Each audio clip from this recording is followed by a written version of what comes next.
Hi guys, Hari here. I know it's been a while, sorry for that. I was on vacation for a little bit and then I just got back. Didn't have a lot of time to play immediately, but finally just getting back into the hang of things and decided to record another video. This is of a CM that I did, I think yesterday or 2 days ago. You might be wondering where actually I am in this, but basically I spent a lot of time recently playing Dota with my girlfriend whenever I can, because honestly it just makes it better to play with someone you know. And yeah, well, originally she was kind of having some difficulty adapting to playing at in the very high skill bracket. So when we recently got a bunch of new invites sent out, I assume to everyone, but at least we each got two of them, I just made an additional account that I use when I play with her. So I am actually the prestigious Dota fan 88 in this game. But it is still me, and it's a CM, so I think it's still at a reasonably high skill level that it should be interesting enough, I would hope.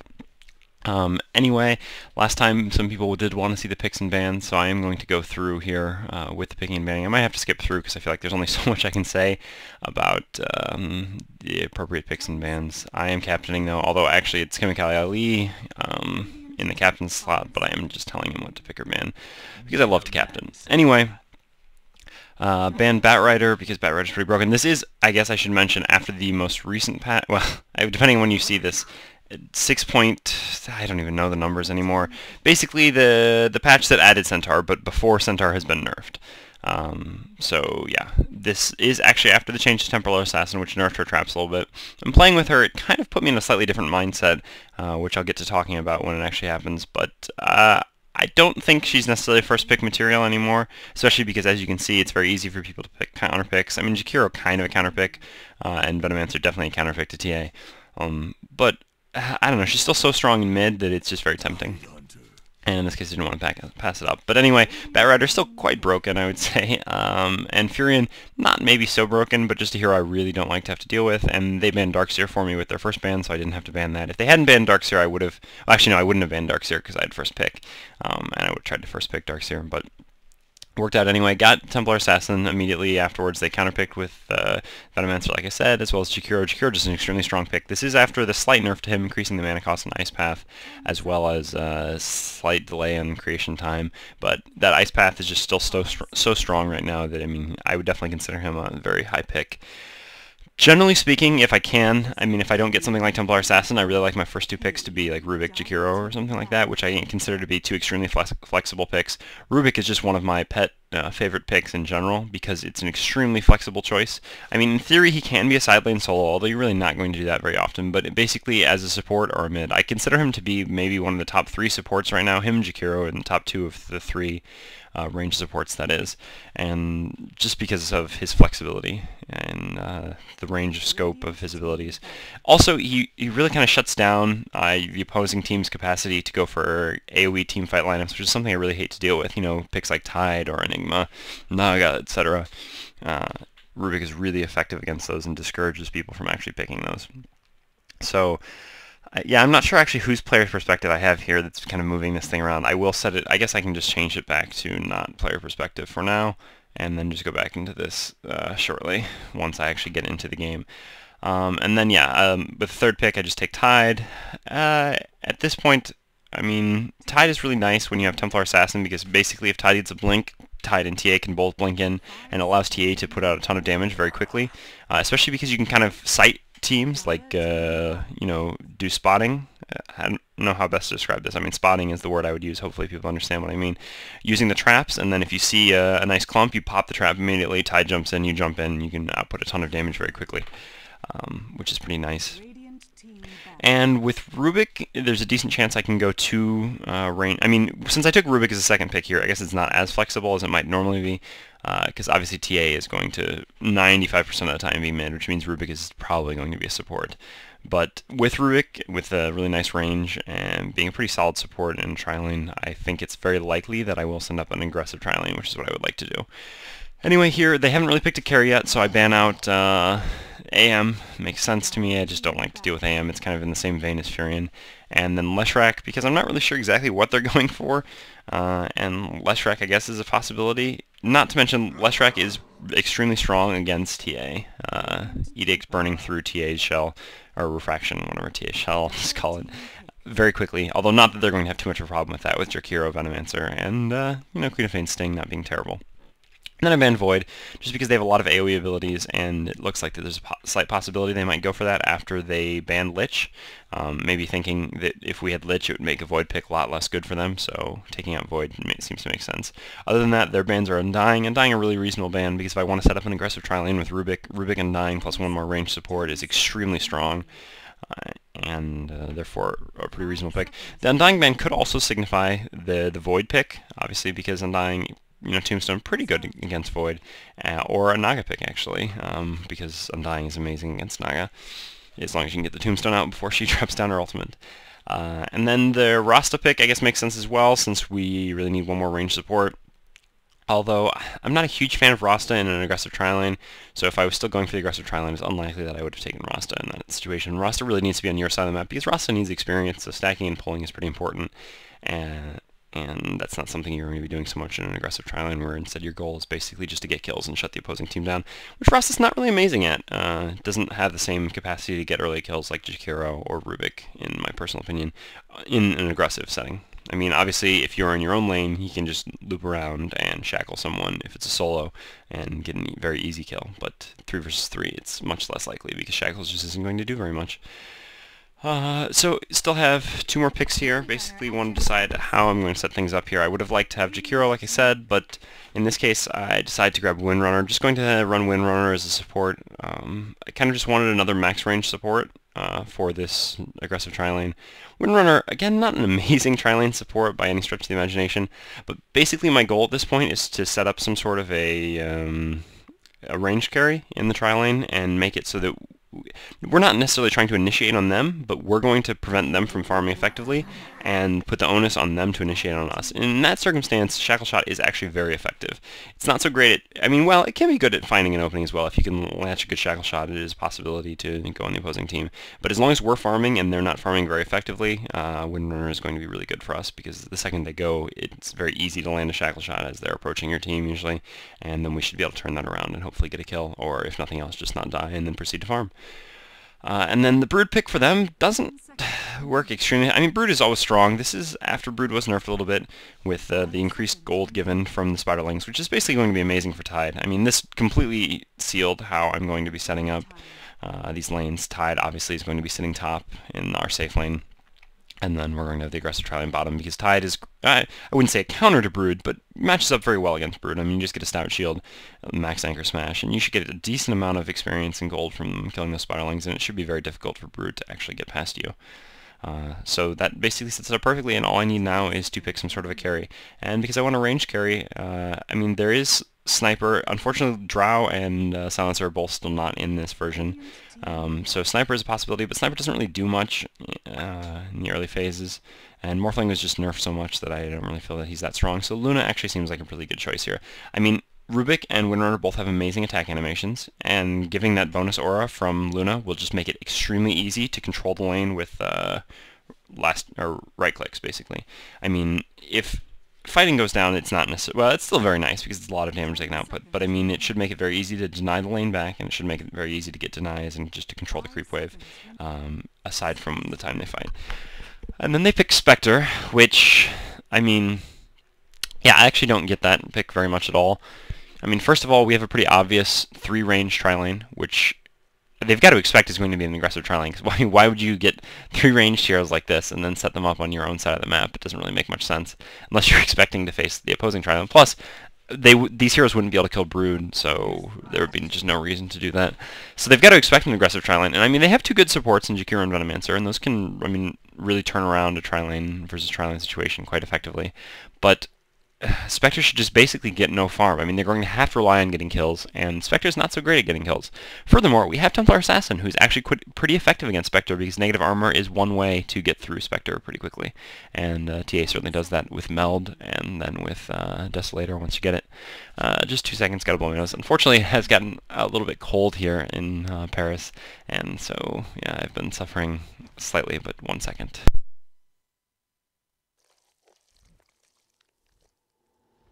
Prepare for battle.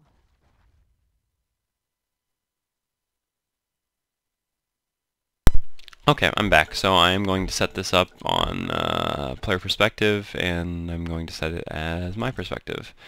And then we can close this. I think actually I shouldn't close it yet because I think we're still trying to, yeah, we're actually going to try to pause here. And you'll see that I'm actually a little annoyed with this opposing team because we do have someone who's AFK, and yeah, well, not them, but specifically one person is not going to allow it to be paused, which is kind of bad-mannered. I mean, CM games I feel like are generally pretty well-mannered. Generally, the opposing team is pretty respectful of pauses. I mean, we always do that for opposing teams, unless it gets maybe over the 10-minute mark, which is just unreasonable to wait.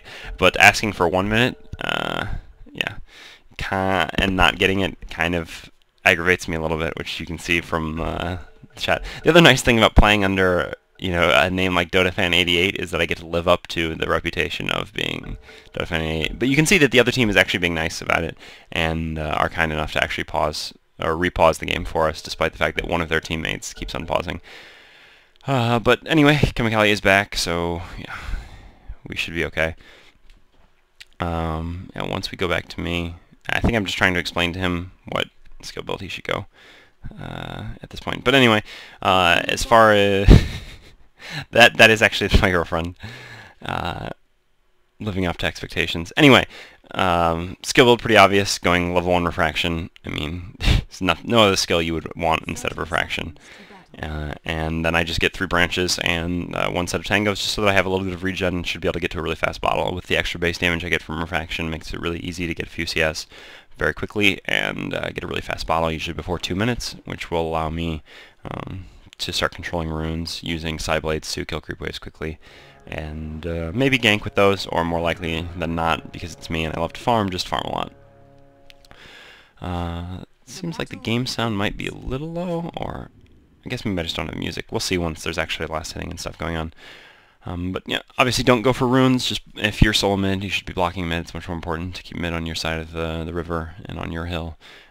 I don't do an amazing job blocking here. I probably could stop a little bit more, but I'm just being conservative. And maybe I was still communicating with my teammates a little bit. But I do get it on my hill anyway, because it looks like the opposing guy actually did go for a rune. And so yeah, I should just refraction up basically right away, yeah, and just start going for these last hits / denies. I should have actually maybe hit that creep one time real quick. And unfortunately, running forward like that is maybe not the best strategy ever, because it takes a couple auto attacks from the creeps, which actually breaks the refraction damage block very quickly. But it's okay, it's not that big of a deal, because I'm able to just last hit, and the Queen of Pain isn't really harassing me just yet. I guess she probably has level 1 blink, which isn't really necessary. And anyway, yeah, here it comes actually. So I pop refraction just as soon as I've seen her put the poison sting on me, just to absorb some of that damage. And because I mean, refraction isn't just about blocking damage for me, it's also about the extra damage for last hitting. And so it's not that big of a deal to me to lose the charges to her dot. Anyway, I already have my bottle, so yeah, basically got the bottle after 2 creep waves, which is where I'd like to be, and just going to send it to myself as quickly as possible and hope to control the next rune. Again, I could try to go attack the Queen of Pain, but at this point my range is pretty short, and we're on her side of the river, which means I would be likely to be under tower range, and with only 1 level of refraction, I can't really rely on blocking that many tower hits. So I'm just going to go back and safely grab my bottle. Whenever you're up against Queen of Pain, you really need to be very careful about grabbing your bottle from a non-flying courier, because Queen of Pain can just blink on it and kill it, and you really don't want to be responsible for that. But yeah, we both have our bottles up. I think I took a look at her, and I think she basically had the same items that I did. Anyway, as I was saying, when I picked the TA really should just dominate most mids. I think there's very few mids that can actually beat TA, so it's not really any surprise that I'm going to win this lane. And I guess I will, people said they don't mind seeing the stats, so I will actually throw up last hits denies stats real quick, and you can see that I am taking pretty handily control of this lane, but honestly, it doesn't really, I mean, I'm not going to try to claim that this has anything to do with skill. It is simply that this hero really has an advantage almost any hero 1 versus 1, which is why I would suggest if you are going up against a TA mid, you really should set up a dual lane, usually with something like Venomancer and something else. This really shut down TA a bit more effectively than Queen of Pain, who's just trying to spam Shadow Strike. I think that might actually be a level 2 Shadow Strike, because I just ticked for 40. I could click on her actually and find out, but well, actually, why not? Let's take a look. Queen of Pain. Yeah, that is level 2 Shadow Strike, which actually doesn't. I mean, going level 2 Shadow Strike. I mean, I certainly understand that build. I mean, I actually did a video of level 2 Shadow Strike on Queen of Pain, but I don't feel like I mean, I understand why she thinks she wants level 2 Shadow Strike, because she's thinking, yeah, you know, I'm going up against TA, I'm going to be using my Shadow Strike a lot to harass her, but it doesn't really matter how much damage it's doing, because most of the ticks of it are going to get blocked by Refraction anyway. So I think just having one level on that and going for Scream instead, and with Scream, I mean, yeah, you're not going to be doing any damage to the TA with that either, but the good news is you can actually kill the creep waves and try to control the runes, which is something, at least up until this point, she hasn't really managed to do. I do take a lot of harassment there and mess up a couple assets. I mean, this is probably only my third time ever playing TA in Dota 2. I did like to play TA quite a bit in Dota 1, but I haven't done so much yet in Dota 2, which is part of the other reason why I was happy to pick it and play it, because I like getting practice playing heroes that I don't normally play. The great thing about Refraction is it makes you feel a lot more comfortable using your bottle. Yeah, so basically I'm just trying, when I realize that there's a rune about to come, I'm trying to damage down the creeps as quickly as possible, so throwing in auto attacks and trying to line up Sideblade's hits so that they hit multiple things. She's actually very low there, and I could have considered trying to go for a kill, but I mean, it's a Queen of Pain, it's just unlikely that I'm ever going to actually kill her. But yeah, so I am going to run down here, and I guess I was wrong. Actually, Refraction doesn't block bottle getting interrupted. I didn't really know about that, but I kind of assumed, but after seeing that right there, I now know that it doesn't. And yeah, so basically I finished my magic wand. A wand isn't really necessary on TA, but it certainly can. I mean, it's really personal preference, I would say.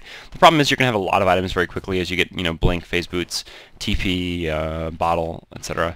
So, I mean, it makes it a little questionable. Why am I just going to let this catapult over there? Yeah, I really... Oh yeah, because I thought I could actually splash Sideblades to the catapult, but I guess that doesn't happen either. Like I said, I'll spend a lot of time playing TA. But anyway, in this instance, since I went with the 3 branches, I mean, just getting the wand seemed like a good plan, since she is really intent on spamming Shadow Strike on me. It should just give me some easy free wand charges. And TA is a pretty squishy hero, obviously, once Refraction goes down, so having those wand charges can really be important for saving my life in team fights and ganks. But anyway, I am 26-6 versus her 16-3. Do finally get level 6, so I'm going to set up the obligatory on her side of the river trap there, just to give vision. Like I said, this is after the nerf to TA, which I do actually think was a really good nerf. I mean, I felt like the way that the traps were being... I mean, I didn't necessarily think TA was too strong. She's pretty strong, though, but I mean, certainly had her weaknesses, but just the way that the traps were being used wasn't really how, you know, them being traps they were meant to be. Which I didn't like very much. So the change is definitely a good one in my opinion. And yeah, I mean, it's going to kind of slightly affect how I use the traps a bit. I do actually just meld up here just to force her from not being able to go to the creep wave. Fortunately, my positioning for the meld was a little off. If I had done it a little bit better, I could have actually used a meld attack and hit the creeps with it, which would just help me kill the creep wave a little bit better.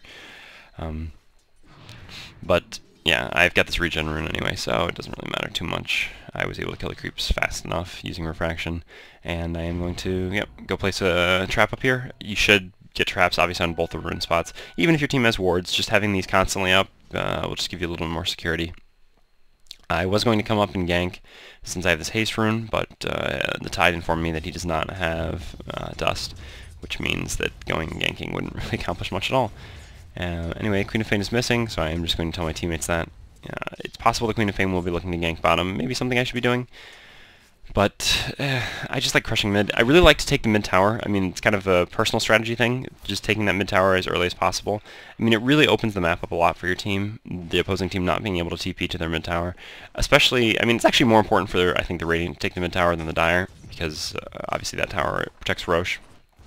But for the Dire, it's quite important as well, obviously, because without the tower there, it makes it easier for us to push the lane back into their mid, and then take Roche ourselves, which is something, obviously, I plan on doing very early, since I have TA. I mean, TA is one of the easiest Roche-taking heroes in the game, being able to meld and do a bunch of extra damage and Refraction to actually tank the damage from Roche. Unfortunately, I do finish up my Phase Boots, but the Courier was going to top, but it's probably for dust, so I can't really... you know, blame Tide for needing that, and it will let me gank top hopefully pretty soon. So just killing it down a creep wave real quick because I know that the Queen of Fane left. Again, I don't know where the Queen of Fane is. I mean, here in this, I can see that she is actually going back to base, but from my perspective, maybe she's ganking bottom or something. But they've got good ward coverage bottom, so they really shouldn't be too afraid of it. And as usual, whenever she's missing, I'm just going to do as much damage as quickly as possible to the tower. I saw that the courier was flying down bottom, basically right across the map, and with Queen of Pain missing, I was saying that this is probably not a very good plan. So I actually just resent the courier basically back to the tower and informed him that I sent it there, and that he should just redirect it to himself. Surely enough, they do actually see the Queen of Pain now on the ward, or with the ward bottom, so it just means I'm going to have the opportunity to do even more damage to this tower before she gets back here and forces me off. Obviously don't want to get the tower too low to risk deny range in case a catapult comes or something, but in this circumstance, I think it's fine. It wasn't near low enough. I am going to pop this haste rune, although actually I don't think I pop it. I think it's just going to happen anyway, although maybe I did use it just to go grab the rune as quickly as possible. I mean, the haste rune would have automatically popped pretty soon anyway. And this just allows me to go grab an illusion. And then hopefully I'm going to send my phase boots to myself soon. I do miss a lot of last hits here. I mean, I guess I was a little too focused on killing creep waves and not focused enough on actually just making sure that I actually got the last hits, which is a bit more important. Anyway, going to come up top here. Tide does need some help. He says, I mean, if you look at the stats, actually, Brood is actually beating my CS, although Tide is doing a decent job. But he asked for some help, so I'm going to come gank. The problem with Brood is she can be anywhere in these webs. I assume that she's somewhere close to the lane, but I really have no idea. In reality, she actually sees me, and I don't know that until I see her throw down the second web, which means it is time for me to head back mid. And Queen of Pain has gone back bottom again. Now, it makes sense that the Queen of Pain is spending a lot of time bottom, because their bottom is probably calling out for a lot of help. I mean, if you look at the farms, Luna does have basically twice the farm of Spectre. And Luna, you know, isn't an amazing carry by any stretch of the imagination, but is good enough. And it's kind of just an issue of, like, being a carry is about... it's about how effectively you use farm, but it's also just about how much farm you have. And it doesn't matter if you're slightly worse or even significantly worse carry than the opposing one. If you have twice the farm that they do, you're still going to be a more effective carry. And so that means that the Spectre is kind of in a bad spot now, which is why they're needing ganks so much bottom. But the problem is they've actually pushed the... Well, I mean, we have great ward coverage, so a couple times when she's gone down there, our lane is basically just backed off. And then... here, I mean, the lane is actually pushed all the way to the tower. But anyway, since I knew that she was there, I just took this tower because, well, why not? And yeah, that's tower, which should help the gold significantly. Yeah, you can see we had a slight advantage, basically just coming from my winning mid and the bottom lane winning. But after taking that tower, that opens up the graph significantly more. And there is actually a haste rune here. While I'm running here, I do place my bottom rune trap. I'm not actually doing a very good job, but there's a few more spots. I mean, I am... I guess I didn't really talk about the skill build. I'll get to that in a second after I come to kill this Venno. I place on the trap, immediately pop it because it's right on top of him, and I actually mess up hitting him with Meld because I end up right-clicking on the ground, but he's just going to die anyway. There's not really anything he can do. And I'm going to head over here. They did finally counter-ward our ward there, which was smart. Obviously, once they saw our team back off multiple times to the Queen of Pain, they had to expect that we saw them coming somehow, and the ward there is the most likely way. The Rubik did call out for help there, and so I run over to try to help him. But Queen of Pain wasn't actually chasing, so it's not that big of a deal, and I'm just going to head back to my lane now. So yeah, I realized that I completely neglected talking about skill builds or item builds. Well, I talked mostly about item builds, but yeah, skill builds, obviously we're just maxing refraction first. We get side blades at level 2, just to help us last hitting, and it gives us a bit of harassment so that while we're last hitting or denying, we can be hitting the enemy hero as well. And then we get Meld at level 4. Meld is a nice defensive mechanism, obviously, in the mid, and it just allows for more burst damage, which is what we're going to want at some point.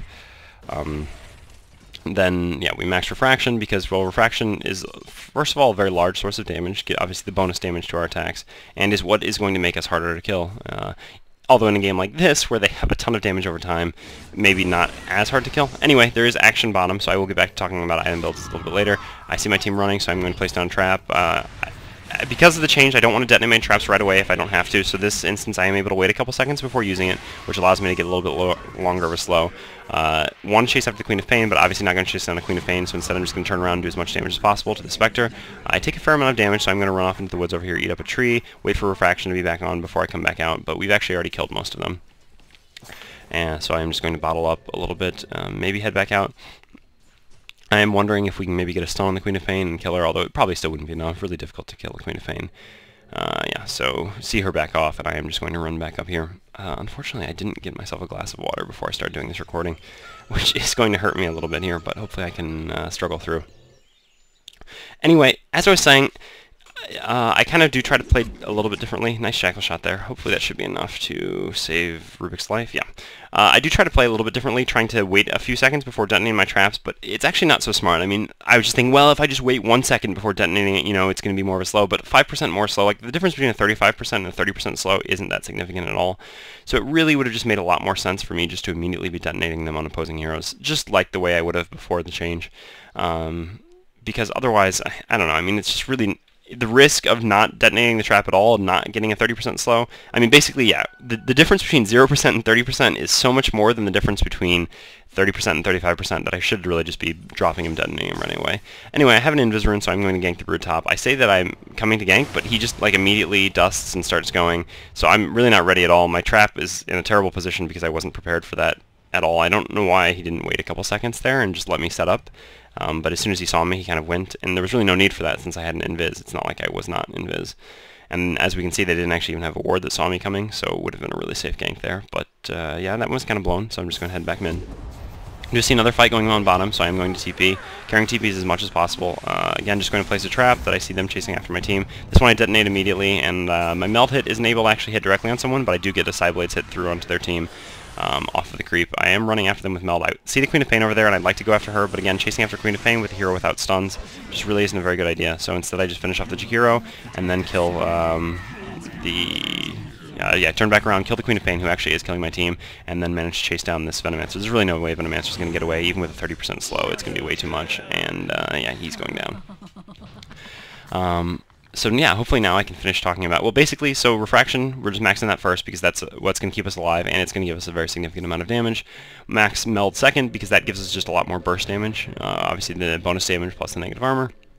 And then lastly, we'll max side blades. Some people do like to get second point in traps before maxing side blades. Other people just prefer to max side blades just because, I mean, the range increase is pretty nice. As you can see, there are a couple times when you only have one level of side blades that's very easy to mess up your meld hits, whereas once you have 3 or 4 points in side blades, it's a lot easier. But, well, I prefer... Oh yeah, well... sorry, I kind of got distracted there because I was thinking about a couple things, plus the fact that I still don't have any water is driving me crazy. Anyway, I do see this Jakiro here, so I'm going to pop that trap. That trap has been there for a while, so that is going to be a 50% slow. I don't know why I didn't just go for him immediately. I guess I thought that the trap maybe didn't hit, and so I threw down a second trap. But, yeah. And then there's the pause. I actually thought that they paused here, which is why I said this kind of taunting, still dead. But then I realized it was actually our team. Generally speaking, what I'm talking about is, pausing in the middle of people fighting is kind of bad-mannered. If you can avoid doing it, you really shouldn't. But yeah, it was actually our team, so oops. Anyway, yeah, I'm going to max side blades over traps because, as you can see, I'm not really laying down a ton of traps all over the map like I probably should be. I mean, you don't really want to lay down that many because the problem is if you have a trap somewhere and you place down another trap and try to detonate it right away, you might accidentally detonate the trap you'd place somewhere else rather than the trap you placed directly on top of people. So there is something to be said for not placing too many traps, but there are a few key choke points that having traps on would just be very helpful. And if I should be doing that, actually, and if I was maybe doing that a little bit more, I'd consider a second point, although I think I would still favor maxing side blades before getting second point in traps. Obviously, also, more points in traps does slightly reduce the cooldown, which is better for chasing. Anyway, as far as items go, obviously I went bottle first because I'm mid, and then I got my wand, which I said is kind of optional. After that, get phase boots. Phase boots over treads is pretty standard. I mean, just really good for chasing before you have the blink. I do see them going for me here. Unfortunately, Refraction is already gone, but I have my phase boots, so I can actually just walk out of these spiderlings. I can meld again if I need to, but Tide is actually here, and he has his Ravage and Dust, so we are just going to quickly destroy this Brood. I could try chasing after this Queen of Pain, which I'm thinking about doing, because I thought maybe we had someone coming from mid, but we actually don't have anyone coming from mid, so there's really nothing to chase after. And Tide is just going to come around here and help me finish up these creeps. I really need to get some water, actually. So I am just going to pause this for 2 seconds, along with this, and go grab some water. And I'm back. Sorry about that. It has been a while since I've done any recording, so I wasn't really, I guess, prepared for everything that I would need. And, yeah, missed out on the water. So, finishing up the item build explanation, yeah, phase boots over treads, just because it's so much better for chasing. It's going to actually let me, before I have my blink, well, up against a lot of mids, not in this situation against a Queen of Pain, but it will let me actually just throw down a trap on them, or maybe use that trap that I already have placed on top of the hill, and then just phase boots run up to them and kill them. but also for, like I said, chasing, and it's just kind of more bursty. I mean, I don't have the attack speed, but it's more frequently that you're running and attacking, rather than just standing and firing, because you have a very short range. So, yeah, the attack speed from Tread's maybe not the most important ever. I do see the Brood place down a web and run over here, so I am just going to meld. I check her items. She does have an Orchid, which is a little bit scary for me, but I can always just blink away if I see anyone coming who can't actually detect me. And I realize that there's actually 4 or 5 people down there. 5, actually. So, yeah, it's time for me just to back off and go somewhere else. I told Tide not actually to TP bottom, but he did anyway. He could have actually just run top and gotten experience, and then if they forced to fight bottom, just TP'd then. Yeah, and so then we get Blink, just because we're kind of a ganking hero, and because, like I said, we have very short range, so being able to blink directly on top or right next to heroes makes it very easy to actually get a successful meld hit in, which is how we do most of our damage. Well, not most of our damage, but a very significant portion of our damage. And obviously, again, it'll just help chasing, which is something that TA does a lot. Anyway, because there's all this fighting going bottom, I can just sit in here and, well, not fighting going in bottom, but basically posturing going in bottom, in the sense that the opposing team can't really fight into our tower with a Tide there, especially since they don't necessarily know that Tide doesn't have Ravage. So they're not really going to be able to push in. I should actually have a TP. This is really bad. Part of a problem comes from being in the center of the map too much and having the courier be used a lot by your team, but it hasn't been used for a while, so I should have definitely couriered myself another TP by now. As you've seen how effective having those TPs were, I mean, this goes without saying to any reasonable player, you always want to have TPs. But especially as a mid, it's really important for you to have a TP. When the opposing team comes to gank your tri-lane, you can TP in and defend. I did pick up this illusion rune. Going to go do something with it. I guess probably taking the ancients would be a reasonable idea. But actually there's a push coming in mid, and Tide needs to maybe head back towards top, so I'm just going to come defend mid with this illusion rune, I guess. I do see Brood here, just going to Path of Refraction because I expect the spawn spiralings to be coming, and surely enough it does. And then just going to, as usual, attack the creeps from the side so that I can hit multiple creeps at once and miss half of the last hits. And actually I have fallen behind a little bit on my last hits. Not necessarily on top. We can take a look at a more favorable statistic. There we go. Yeah, once CS doesn't look so good for me, I'll just change that graph to something else. And if we take a look, we still have a slight advantage, not a huge one. Basically, yeah, just under 2,000 in gold and just about 3,000 in experience, which is good. I mean, it's not amazing considering that we are playing against a Spectre, and they have a Brood who's doing pretty well. Brood plus Spectre is pretty decent because it's going to make it very hard for us ever to commit to a push because we'll have to worry about what the Brood's going to be taking in side lane. But the Tide has done a pretty good job of making sure, at least at this point, that that lane is pretty far pushed up, which makes us feel a lot more comfortable. So anyway, more action going on bottom, so it's time for me just to try to take another tower, and in this case, it's going to be a tier 2 mid. This really should never happen. I shouldn't be allowed to take a tower like this. It's just uncontested. There really should have been TPs or people coming to gank me because I'm too far up. But yeah, I'd get it anyway. Like I said, taking towers is something that I really like to focus on. I mean, it helps your supports out so much, especially when you have an aggressive tri-lane like this, where the supports have basically been in the tri-lane for 20 minutes. They really haven't had any opportunity to get money or experience. Well, money, yeah, because what does towers have to do with experience? So, just being able to help them out by taking towers is really going to help them get a few core items. I should actually split my illusions here because of the splash damage from the big dragon. But yeah, I guess I'm a little bit lazy and I don't. Otherwise, I would have actually been able to take all 3 of those. Also, I should have used Meld to help kill the big dragon, but I guess I'm kind of in a hurry to get up here and stop this Brood from pushing, so I just don't take the time to do that. But still, I think I could have in the same amount of time done that a little bit more effectively. I have this invis, but I expected Tide is saying that the Brood is right around the lane, so I'm actually just going to come clear this creep camp first before going to find the Brood. And yeah, I think I just barely don't get spotted, actually. So I'm going to now pop this invis, and yeah, Tide actually just saw the Brood destroy these trees, or throw down this web, so he knows that he's here. So we are going to try to just kill this Brood. I do pop the trap immediately in this instance, use Meld and hit. Unfortunately, the Orchid does make it a little bit difficult for me to actually continue chasing, but Tide decides, well, he's had enough of dealing with this Brood all game, so he's just going to pop Ravage there. I don't actually agree with that at all. Killing Brood is pretty important, but at this point, 21 minutes into the game, being able to TP bottom and use that Ravage is so important. Would we have gotten the Brood? Maybe, if he hadn't. It's tough to say. I did have Blink, which Orchid obviously doesn't stop, so I don't know. I mean, the problem is that Dust would have been wearing off maybe slightly after the Blink cooldown came off, but I still think we probably would have been okay. But it should probably be alright. I mean, killing that Brood is just going to give us a lot more space to focus on bottom, or, well, for me to focus on farming. I do have enough money for my Deso, which is the next item I'm going to go for. There are a few choices. Some people like to go for a Yasha, just for a little bit more movement speed on top of having those phase boots, but since I already have Blink, I don't really feel that that's completely necessary. Other people might go straight for Chrysalis, which is reasonable. I mean, that's a decent source of damage output. I like the Deso because it's going to help taking Roche that much easier, and it really helps with taking towers. Both of these things are important for us against a Spectre. I do throw it on a trap over there just because I don't know where the opposing team is. I thought maybe they might be pulling that because they're kind of just missing, but no, they're not actually pulling that or anything, so they're just going to waste a trap, but it doesn't really matter. It doesn't cost any mana and has a very short cooldown. I mean, alright, it costs a slight amount of mana, but not really any mana. So anyway, we don't see any of them here, so might as well make our time effective and take this tower. Obviously you need to start taking towers against the Spectre as soon as possible to really keep that Spectre down, limit the amount of space she has to farm. Do you see this Jakiro here? So I throw the trap behind him so that I can pop it as he runs away, ideally getting more of a slow, but that's exactly what I was talking about, of by waiting, not actually hitting at all, and the whole 30% versus 0%, because he was actually just able to dodge where I placed the trap. So the second time, I placed it slightly ahead of where he was running, and maybe got that 1 second buff.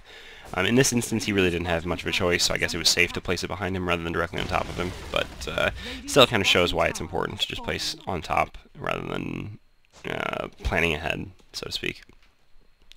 As we see, I just clicked on the Spectre. All she has right now is a Vanguard and nothing else. And I think she just recently finished that Vanguard not very long ago, so that makes me feel pretty confident in us being in a pretty good position. Obviously, because playing against Spectre is pretty much always like a ticking clock. But yeah, we are going to back off here. I am going to go farm this jungle a little bit in a manner that I absolutely positively 100% should not be. Because, yeah, I'm just stupid. I should blink immediately once I see that. I could still blink there. Now, unfortunately, I have this poison sting on me, so there will be no blinking. And yeah, I get dusted, and now I basically realize that I'm just screwed, and yeah, my team should be running. Unfortunately, they come to try to save me because, well, I'm an idiot and get caught in stupid ways, and now they're going to pay for it as well. So this is time to queue. Well, I wouldn't necessarily call this a rage buyback 100%. I just kind of figure, I guess, that, yeah, what should I sell here? That they might be chasing far enough and that we can actually turn around and fight, but we can't, and yeah, that's just my fault. I shouldn't have been killing those creeps there. I mean, it's just, I'm very efficiency focused, and so seeing, like, well, if they're going to force us to back off, why not kill this camp real quick on the way? But knowing that they all TP'd in there, it's very likely that they might be coming looking for us, and so it just doesn't make any sense to put myself in a risky position like that. But anyway, being in base did give me time to buy a Deso, finally. You can see I don't really like going back to base very much when I have a bottle. I actually haven't really gone back to base in a very long time, which is part of why I didn't have my Deso and part of why I didn't have a TP at that one point, because I really like to use my time as effectively as, or as efficiently as possible. But obviously I can send the courier forward. It's just that, well, in the beginning of the game at least, the courier was really being used a lot. I'm not sure, I haven't really paid too much attention if it has been used a lot since then. But that is kind of, I mean, once you see it, you want it or want it frequently and it's not there, you start to get a little bit discouraged. But anyway, my team is pushing in a little bit bottom here. Tide does have Ravage, so it's pretty easy for us to force a team fight actually with Ravage and Luna's ult here. So that plus Deso is going to mean taking this tower should be pretty easy for us, hopefully. Unfortunately, some Venomancer wards don't necessarily making it extremely easy, but you can see hitting that tower with Deso just does some damage. Glyph comes up, so that just signifies that it's time to back off for a second. Don't know why I go back in. I guess, oh yeah, because I just have these refraction damage block charges on me anyway, so it doesn't really cost me anything. And yeah, we're just going to take down this next wave again with Luna. Unfortunately, Brood is pushing mid, just like Brood should, and this is what I talked about, how it's very difficult for us to commit to a push. So basically I'm saying, alright, as soon as this tower dies, someone needs to TP mid and try to help with that tower. So one more right click on this tower, time to TP should be right now. Time to TP should be right now. The problem was that Jakiro was there, so I understand that the Tide didn't TP immediately, because maybe he would have gotten Ice Path, and then we would have been really screwed. So unfortunately, we do trade tower for tower, which is not what you want to be doing against the Spectre team so much. You really need to be taking on contested towers, but again, that's just Brood, and there's not a lot we can do about it. What we can do, though, is take Roche. 27 minutes in, we should have already taken Roche, certainly, with TA on the team, especially TA and Tide. It's a lot of negative armor. But unfortunately, we have not yet, so we're going to go rectify that right now, and with this Deso, it should be extremely easy. I'm actually just going to come tank Roche because I have the refraction damage prevention on me, or at least I should be allowed to tank Roche, but the Tide is actually tanking a little bit here.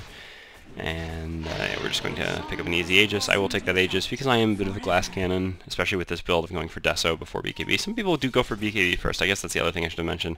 But in this instance, I really just wanted the damage, especially the negative armor against Spectre, really important. So yeah, I have this this Deso and this Aegis, so it's time to push. And we've only got one outer tower left, which would be top, which is probably where we should be going. I'm not sure if that's what we're actually going to do, but I'm heading towards top, so I assume that is what we will do. Although actually, I guess, yeah, I just kind of want to wait for the 28-minute rune first, because, you know, a DD rune or a haste rune could really make a big difference in fight, and an illusion rune would certainly make pushing a little bit easier. So I say, okay, I'm just going to push out one more lane, or one more wave mid, and then find this rune. Unfortunately, the rune is bottom, just not wanting to cooperate with our plan to go top, so I say, alright, well, I'm just going to come grab this real quick. I do blink my way down there because I'm going to be able to bottle up to get any mana back, and I don't foresee needing to use the blink in 6 seconds or whatever afterwards. Well, I mean, maybe if someone met me at the rune, I would be kind of screwed, but I don't really see that happening. I suspect that they're back on their half of the map, or at this point what I would call their fourth of the map, because they've kind of been pushed into their corner of the map rather than taking half of the map anymore, which is what happens when you take down all the towers and yet still have a lot of yours up. We've actually done a pretty good job against Brood. I mean, the fact that we've only lost 2 towers to a Brood is pretty good, and shows that the Tide did do a pretty reasonable job of defending against the Brood. Speaking of the Brood is actually right there, but obviously I have no idea about that. And yeah, so just going to look to force a fight here. Do eat that ice wall, unfortunately. But yeah, just going to tank up and do some damage to this tower. I have Aegis, so I'm not that afraid of dying. And I have haste, and they actually don't have a lot of stuns at all. Basically, by not a lot of stuns at all, I mean they have an ice wall and that's it. Which means this haste rune is going to be extremely effective, if I'm not too stupid in this fight. But I think I'm going to do a decent job, hopefully. Sometimes I do forget that I have runes bottled, so I actually am going to just pop this haste rune immediately. You throw in a trap to get some vision, what I was talking about originally with being able to go in with the Tide, and then the Brood comes in from behind, so this actually means that I'm just going to target the Brood immediately. I'm not going to actually chase after her too much. Well, maybe I was going to. I actually do get hit by Queen of Pain there with her ult. I tank it by myself alone, but without refraction, which is unfortunate. But an amazing shackle shot from the Windrunner means we are going to be able to take out both of them pretty well. Do just throw down a trap to slow down the Spectre, and then blink ahead to finish her off. Not as many kills there as maybe we should have gotten, although actually here is another Venomancer, and so I'm going to throw down a trap again just ahead of him, pop it, and yeah, he's going to die. So that worked out pretty well. Unfortunately, the Brood did not actually manage to end up dying there. I wonder, I wasn't paying that much attention. Unfortunately, I have a little bit of a hotkey problem still with having Blink and Phase Boots on the same hero, which meant that I wasn't able to effectively go in and wasn't able to effectively as possible check for my blink, because I could have maybe blinked after the Brood. I wasn't sure if I'd taken damage there or not, although I think I probably had. Yeah, because I guess the Spectre ult came out, so yeah, I probably couldn't have gotten after the Brood. Still though, fight worked out. I mean, we went 3 for 1, I guess, in the sense, because we lost the Aegis, and we took a tower, which is what we need to be doing. And we basically just, I mean, we can't let up, we have to keep the pressure on. I mean, I know we're winning by a significant amount at this point, yeah. After that, heading towards a 10k advantage in gold, which is certainly significant, but again, we are playing against the Spectre, so it doesn't necessarily mean too much. No, it means a lot, but, I mean, it doesn't mean that the game is over. I mean, if we had equal late games and we were up by this much, I would feel a lot more comfortable, but playing against Spectre, you've always got to be paying attention to that. Although, even though, like I said, I mean, TA is going to be very effective against the Spectre going forward here. With Deso plus Meld just taking away a ton of armor and making it very easy. Or Deso plus Meld plus Gush actually taking away a ton of armor and making it very easy for us to kill off that Spectre. But still, we have this double damage rune, or I have this double damage rune, so I would like to go push somewhere. I was just saying, see if the Rubik could actually manage to stun this Queen of Pain here, and then I could probably just blow her up with DD. Instead, I'm just going to scare her off a little bit, and Rubik instead did the next best thing to killing the Queen of Pain, which was actually stole Queen of Pain's ultimate, which is going to be awesome for us, and just another reason we should go force a fight. Oh, excuse me, force a fight. Unfortunately, Brood has pushed up top a bit, so we can't really go yet, because there's, I mean, you never know if you're actually going to get into the enemy base, especially with a Veno on the other team, who's really great at turtling. I mean, if you look at the mini-map, which obviously I can't see, Veno is actually sitting mid right now, probably setting up a bunch of wards, because they expect us to come right down mid, which is what we would like to do. But actually, I instead would prefer us to go top. And actually, yeah, they see the Brood there, but there's no dust, so they're not going to do anything. Pushing down the lane that Brood is in, because, you know, as Brood, you don't really want to have to switch lanes too much because you've got all your webs set up, which makes it a lot more easy for you to be in just that one lane. A lot more easy, a lot easier for you just to be in that one lane and push that out. So pushing in the lane that Brood is in, or Brood has been hanging out in, will at least slow down the Brood a bit in the counter push regard. So we are going to go try to push top there, and I am actually going to just kind of scare off this Queen of Pain here. I actually could have popped my double damage rune. I was trying to save it for this push, so I didn't actually use it, but then there it actually just times out anyway. I mean, it's been 2 minutes, so it pops. So it's unfortunate. If I had popped that, or used that before jumping in on the Queen of Pain, I probably would have just killed her. I didn't expect to do that much damage to Queen of Pain at this point. I expected her to just blink away immediately as soon as she saw me come in.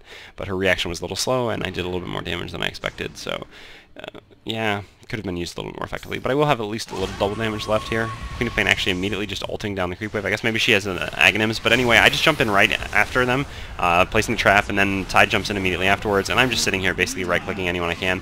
See the Spectre, so I want to get a melt hit off, and that just completely melts her.